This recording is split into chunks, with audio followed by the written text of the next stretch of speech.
Estamos começando mais um programa Multiprosa, aqui no Juventude Prateada, em que a gente conversa sobre diversos assuntos. Fala sobre saúde, sobre entretenimento, sempre falando sobre longevidade, ou seja, estamos sempre envelhecendo a qualquer etapa que estejamos. E hoje a gente vai falar sobre um assunto que, para mim, acho que na verdade esse programa foi mais motivado pelos meus interesses. Eu sempre ouvi falar do testamento vital, mas nunca entrevistei alguém para falar sobre esse assunto. E tem aqui a doutora Cláudia Caciquinho, que é uma pessoa que é extremamente ativa na área da geriatria, da gerontologia, e é uma pessoa que eu admiro bastante no momento de uma fase bem forte da minha vida. Foi quando minha mãe teve um apagão, a gente não sabia o que era, e quando minha mãe parou de nos reconhecer num dia, a gente achou que fosse um Alzheimer. Eu liguei para a doutora Cláudia e falei, olha, tô com minha mãe aqui precisando de uma atenção, você tem como encaixá-la? E ela encaixou uma consulta no mesmo dia, e chegamos lá, descobrimos que minha mãe não estava com Alzheimer, estava com uma infecção urinária que fez com que ela perdesse a memória momentaneamente, e que nos foi um alívio, porque a gente sabia que ela voltaria a nos reconhecer. Então são momentos desses que às vezes, como você é médica e tem vários momentos desses, às vezes nem se recorda, mas para mim é extremamente importante falar dele e deixar registrado que é a importância que você tem na minha vida. Que felicidade, que prazer saber disso. Aqui eu realmente não sabia que tinha sido tão importante, tão marcante. Fico muito feliz. Mas esse é um quadro. É uma coisa que nos chama atenção, porque nós chegamos em casa e minha mãe olhou e falou, quem são vocês? O que você vai pensar? Pronto, é Alzheimer. É um quadro muito comum, é o que a gente chama de delirium. O que é o delirium? É uma confusão mental aguda consequente a uma alteração orgânica, uma infecção ou algumas outras situações clínicas que dão essa perturbação. No idoso mais frágil é comum acontecer.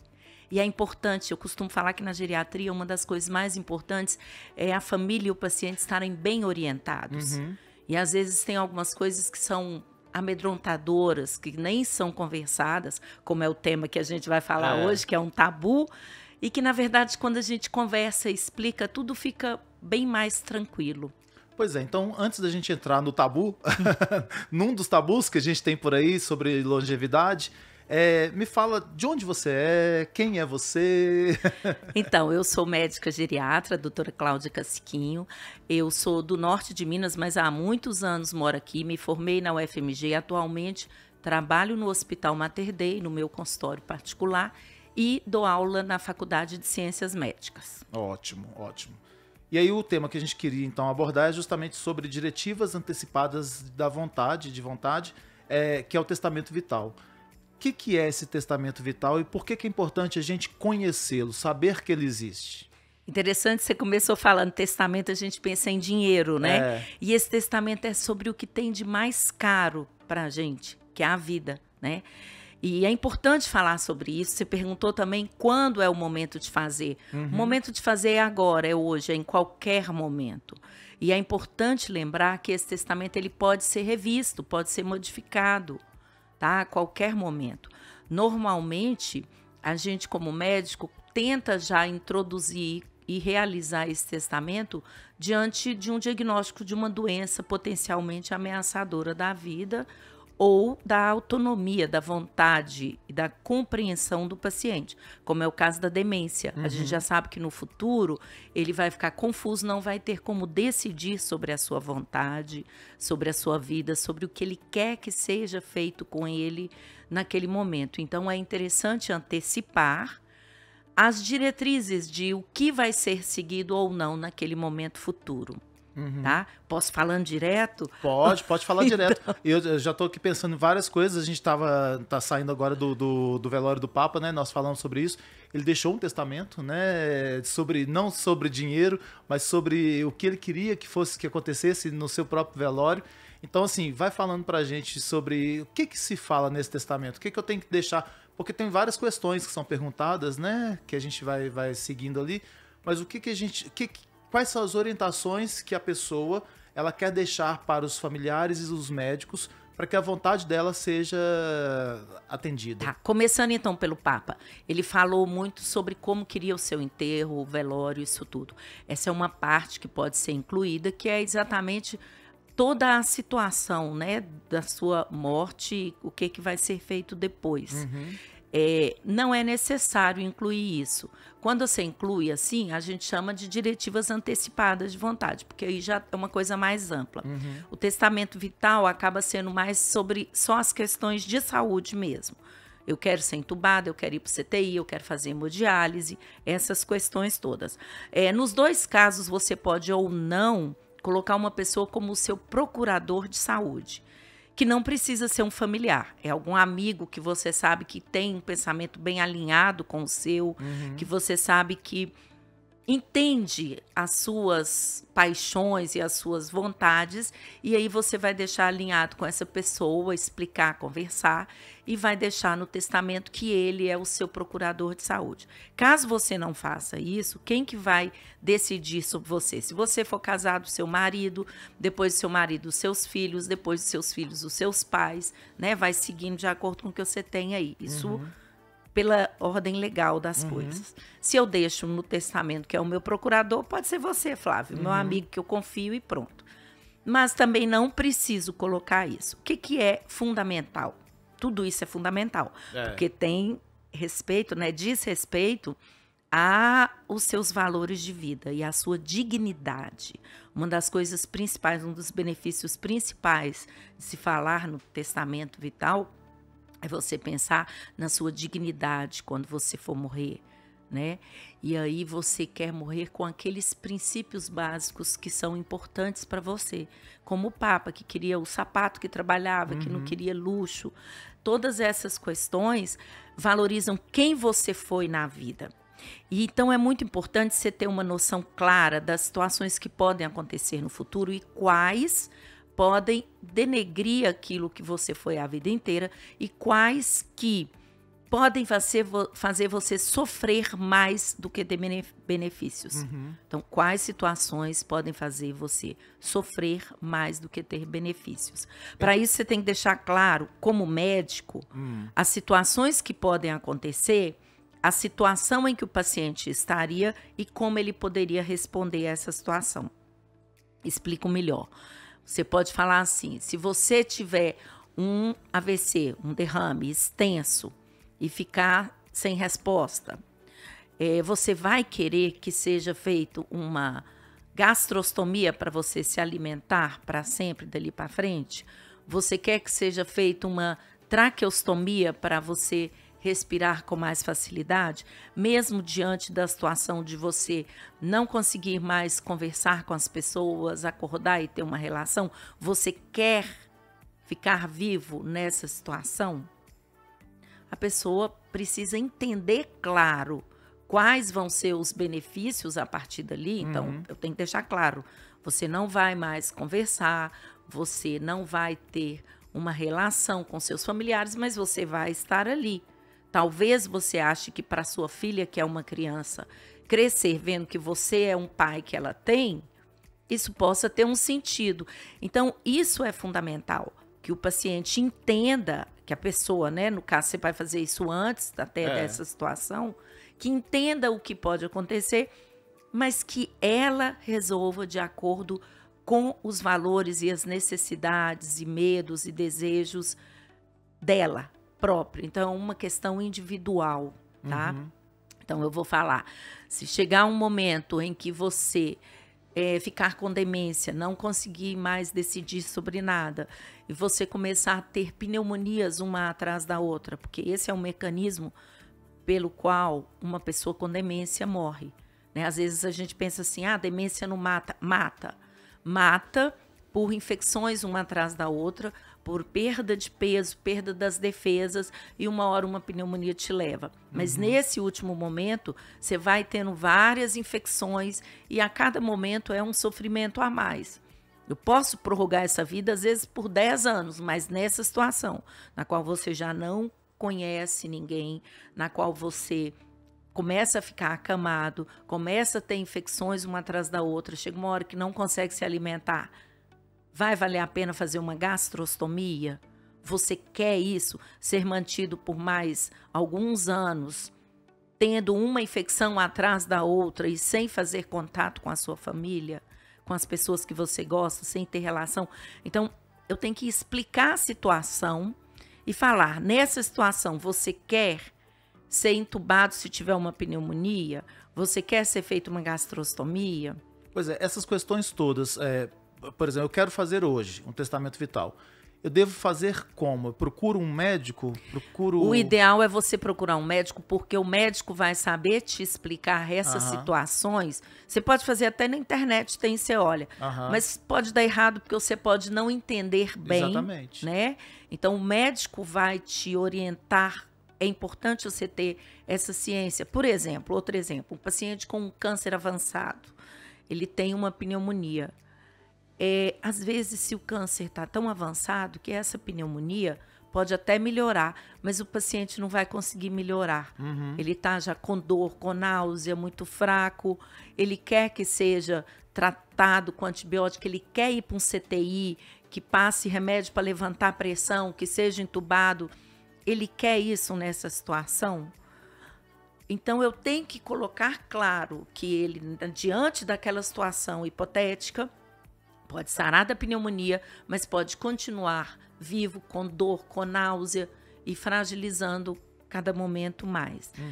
Essas situações, para você ter clareza das suas escolhas, o ideal é conversar com o médico. Você pode procurar na internet e ver, mas pode ficar alguma dúvida, alguma insegurança ainda. Tem procedimentos que eu não sei como é que são, como acontecem.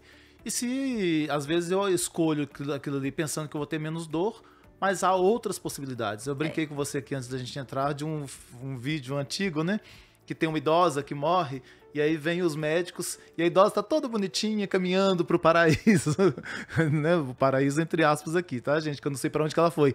Mas aí vem reanimando o corpo da idosa. E aí dá aquele pulo e ela...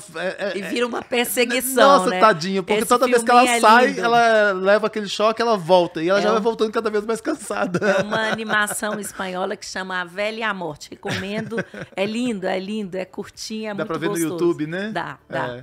Mas então, o que a gente chama essas situações? A gente chama de fúteis, que são situações que não vão melhorar a sua qualidade de vida, que não vão fazer você voltar à vitalidade que tinha, mas que podem ser feitas e que podem te manter ainda vivo ali por um tempo maior, sim. Então, o que é importante é você ter uma clareza. Essas situações normalmente são ir para o CTI, são fazer uma gastrostomia, fazer uma traqueostomia, que são procedimentos médicos mais invasivos, são fazer hemodiálise, é uma ressuscitação cardiorrespiratória. Se você, numa situação dessas, tiver uma parada, a gente vai considerar que foi uma morte que você teve natural, ou a gente vai tentar te ressuscitar, fazer tudo isso que nem a senhorinha lá, né? É ético, por exemplo, o médico, sabendo que tem o testamento dela lá, que ela não quer que seja ressuscitado, ele obedecer a esse testamento?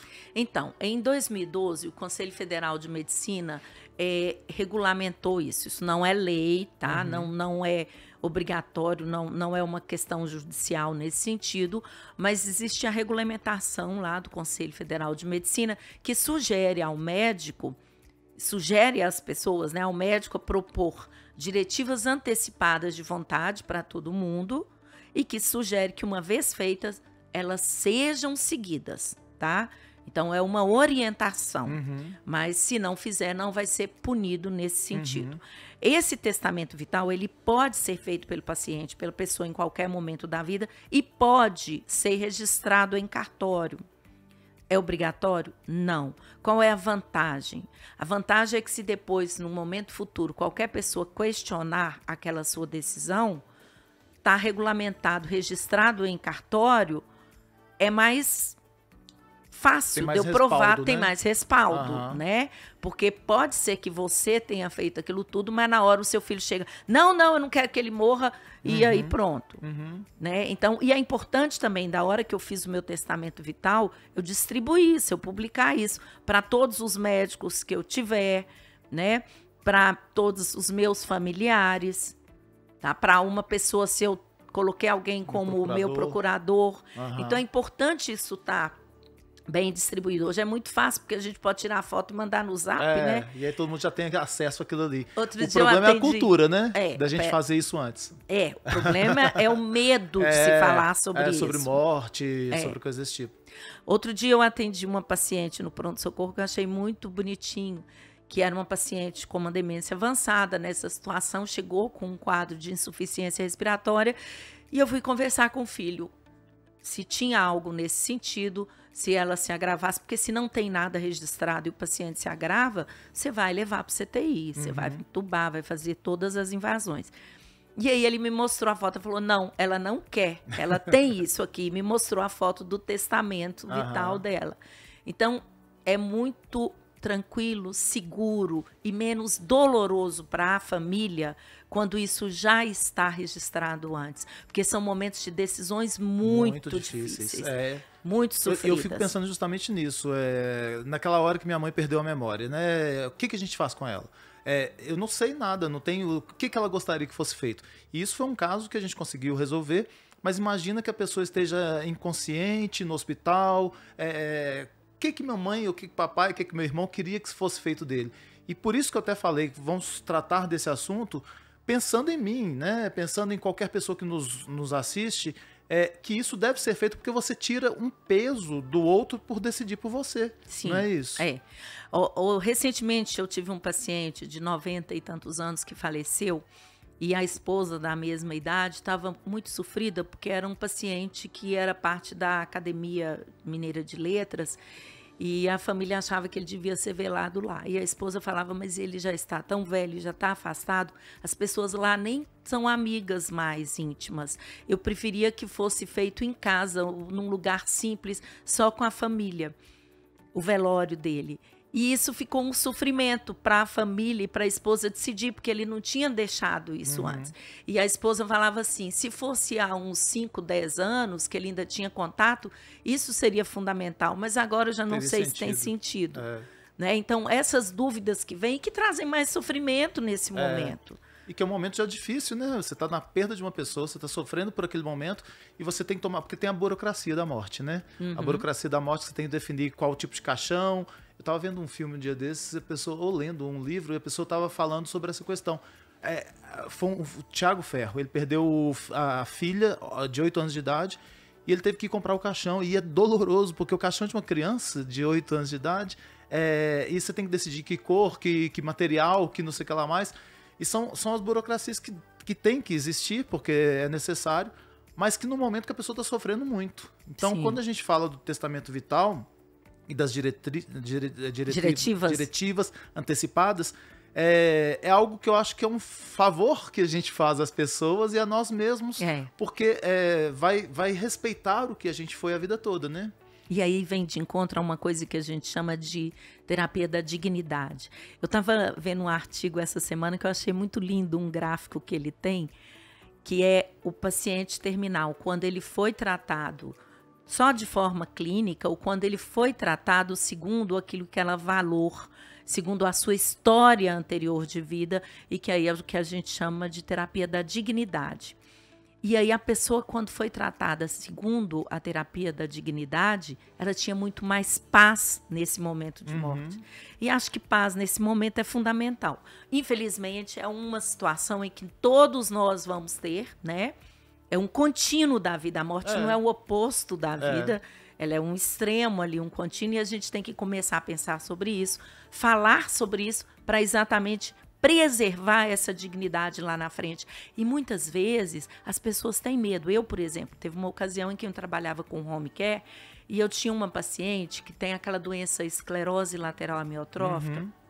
Eu falo que é a doença mais terrível que tem, porque a pessoa vai parando todo o sistema motor, mas a cognição, o entendimento continuam preservados. Chega uma hora que ela não consegue falar, consegue mal mexer com os olhos, né? Mas ela está entendendo tudo. E aí eu queria conversar com essa paciente, porque ela estava chegando num momento em que ela estava parando de fazer contato. Ela fazia o contato com os olhos, mas ela já estava tendo dificuldade de mobilizar os olhos.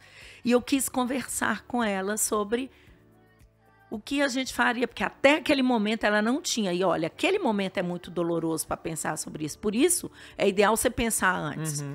E aí, eu tentei conversar sobre isso e a família pediu para eu sair do caso, porque falou que eu estava trazendo assuntos de muita tristeza, de muito mau agouro. Então, existe essa situação. É nossa cultura e falta de informação também. É o medo que as pessoas têm de falar sobre a morte, como se falar sobre a morte trouxesse ela para mais perto. Né? E existe uma outra coisa que é o medo da pessoa ficar deprimida por pensar na sua própria morte. É muito forte isso também. Tem até uma coisa que se chama, no cuidado paliativo, de conspiração do silêncio, que vale uma outra discussão um dia, tá? Que é exatamente aquele momento em que a família fala: mamãe não vai aguentar pensar nisso, não fale sobre isso, ela não vai tolerar esse diagnóstico, não conte para ela. E quando você segue isso, você rouba da pessoa o direito de decidir sobre as suas vontades lá naquele momento. Então, são detalhes. São coisas demais. Eu estava vendo um médico também falando sobre a questão da alimentação. A pessoa que estava com Alzheimer, se não me engano, e que não estava comendo, estava com uma situação específica, não estava comendo, e aí tem gente que força, né? E que, na verdade, o organismo já não está se alimentando mais, mas a pessoa quer que alimente, quer que... Isso pode causar um monte de problemas, né? Porque a digestão já não é a mesma. E o nosso desconhecimento em relação a isso, e às vezes a desvalorização do profissional, porque a gente procura médicos só pós, né? A gente não procura no preventivo para muitas das coisas. Homens, inclusive, né? A mulher vai mais a ginecologista do que o homem a urologista. A gente tem que desmistificar isso aí, a gente tem que quebrar tudo isso aí, para que a gente tenha, já que a morte não é escolha, porque eu vou falar, nós temos duas escolhas, envelhecer e morrer. Não, envelhecer pode acontecer, morrer vai acontecer. Aqui, só voltando lá atrás, você me perguntou que profissional tem que procurar. Tem que procurar um médico, tá? Pode procurar um advogado, porque o advogado pode te orientar sobre isso também, se você quiser registrar em cartório. Existem advogados que trabalham com isso, não é qualquer advogado, né? Ou você pode fazer por si só, como eu falei também. Deixando com Mas a família... se você tem essas orientações, você tem mais tranquilidade, segurança na sua... Tem menos chance de errar, de se arrepender e de achar que fez algo errado. Essa diretiva, ela é uma coisa que não é mudada? Não, de forma alguma. Você pode mudar isso. Enquanto você está com autonomia, enquanto você pode mudar. Pode mudar a qualquer momento. Então, inclusive, é interessante ao médico rever isso. Teve um dado novo, teve um filho que mudou para o exterior, teve uma filha que está grávida, eu posso conversar de novo. Espera aí. Você quer seguir aquilo ali de limitar os tratamentos até esse momento? Ou você quer ficar vivo a custas de mais sofrimento, mas para estar ali no momento em que a sua neta nascer, tá? Então, você vai fazer hemodiálise? Não, não quero. Peraí, agora a sua filha vai formar no ano que vem. Você quer fazer hemodiálise para ver a formatura da sua filha? Então, são situações que podem aparecer novas, assim como pode aparecer uma metástase no cérebro de um tumor. E agora, nós temos essa metástase, você quer manter aquilo ou você quer mudar algo? Então, isso tudo pode ser mudado. Inclusive, na hora da morte também. Então, por exemplo, o paciente pode ter feito testamento vital falando... tudo que não quero uma intervenção de CTI, chega na hora lá, com esforço respiratório, o médico pergunta, e aí, você quer? Não, eu escrevi que eu não quero, mas eu quero sim. Não, mas agora não pode, você já escreveu, né? Não tem nada disso. A vontade do paciente é suprema sobre qualquer outra orientação médica. E é isso que a gente, como médico, é orientado a seguir, segundo o Conselho Federal de Medicina. Excelente. Tá? Bom, nosso tempo nessa Câmara do Tempo aqui voa, mais do que a gente imagina. Eu queria encerrar que você nos desse aí dica de livro, filme e uma citação. Nossa Senhora. Vamos lá, então. Livro tem um que eu acho obrigatório para todo mundo ler, que chama Mortais, é de um americano que chama Atul Gawande. Tá? Ele fala numa primeira parte sobre o que nós vamos fazer, quais as dificuldades e decisões diante de um pai ou mãe que está se fragilizando, se tornando dependente. Quais os locais ideais para tratar, como fazer, o que respeitar e tal. E um segundo momento que ele vai falar sobre a paliação. E é muito bonito. Por exemplo, tem uma situação dentro do que a gente estava falando da dignidade. A professora de piano da filha dele, que chega num quadro que estava com um câncer avançado, e ela resolve, não, eu quero voltar para minha casa e ficar tranquila e continuar dando as minhas aulas de piano, em detrimento de um tratamento que eu iria ficar presa no hospital sem ter esse momento. E aí ela volta e fica com todas as dificuldades, mas ainda dando essas aulas. E é muito bonito porque isso traz a ela a oportunidade de fazer 2 festas, que são celebração do sentido da vida dela. E que isso, como eu falei antes, traz muito mais paz. Quais são as festas? Uma festa com os alunos atuais, que eram crianças, pessoas mais jovens, e outra festa com os ex-alunos. Quer dizer, não era festa, era um recital de piano, com os ex-alunos. E muitos desses ex-alunos eram pianistas famosos já. Então, assim, eu fico até emocionada. Não, mas ele é lindo, ele é lindo. Ele fala sobre a questão das ILPIs, né? Em que eles colocaram animais, pássaros, e que até mesmo quem tinha demência melhorou um pouco a demência porque tinha que acordar de manhã para tomar conta do pássaro. Gente que não tinha perdido o sentido, né? Que não tinha esse sentido lá e que via nessa possibilidade de criar um pássaro um sentido, por que acordar. Então ele é muito lindo mesmo, é o que eu falei antes daqui. Acho que qualquer pessoa, todas as pessoas deveriam ler, né? Verdade. Esse livro. É muito bonito. O filme, tem um filme que eu gosto muito, que já é exatamente pela vontade da pessoa e pela decisão. Chama A Última Lição. É um filme francês, é uma senhora que ela começa a se fragilizar. Ela bate o carro, não consegue mais dirigir, ela mora no 3º andar de um prédio com escada, é um vizinho quem leva ela nos braços para subir, e ela fala, eu não quero viver dependente das outras pessoas. Então, o meu sentido da vida acabou, eu tô na hora de morrer. É isso que ela chama a filha? Ela chama... O filho não quer? É, isso. No Nossa, aniversário esse filme dela, é eles maravilhoso. comemorando, ela fala, eu tenho um anúncio a fazer, eu quero morrer. Nossa Senhora. Deus nos acuda. O filho fica com ódio, o filho fala que ela tá louca. Mas é que ela muito difícil mesmo. Eu tentei me colocar no lugar dela e no lugar do filho. É difícil. É muito Gente, eu tentei lembrar o nome desse A Última Lição. Ela fala sobre a questão da usar fralda, né? Ela fala, eu não quero isso, tira a minha dignidade. E no fim a filha acaba aceitando, entendendo e até ajuda ela nesse processo. Mas é um sofrimento muito grande essa decisão. Faz um cinema comentado desse filme, porque vamos fazer. É fantástico, porque assim, tem um monte de coisa para discutir sobre isso. Tem muita coisa. E aí lembra, inclusive, o irmão da Marina, que faleceu o ano passado, e que ele falou, o que é importante para mim é pensar, é escrever a poesia, escrever a letra da música. Eu sou uma pessoa que trabalha com o meu pensamento. Quando eu não tiver condições de pensar mais, a minha vida perdeu sentido. Eu quero morrer. É difícil a gente aceitar isso, é um choque. Mas é o que é valor para aquela pessoa. E aí vem o tribunal da internet, né, para poder falar, não, mas por que ele vai fazer isso? Não. Tá deprimido, né? Isso é uma coisa importante. Quando você vai fazer a diretiva, você não pode estar deprimido, você não pode estar com... Então, assim, é preciso que o médico avalie isso também. Será que você quer morrer porque você está deprimido? Você está achando que a vida não tem mais sentido? Então, preciso abordar, tratar isso para melhorar. E a citação? Eu quero fazer uma citação do Sêneca, tá? Sêneca é um filósofo grego que viveu, acho que 50 anos antes de Cristo.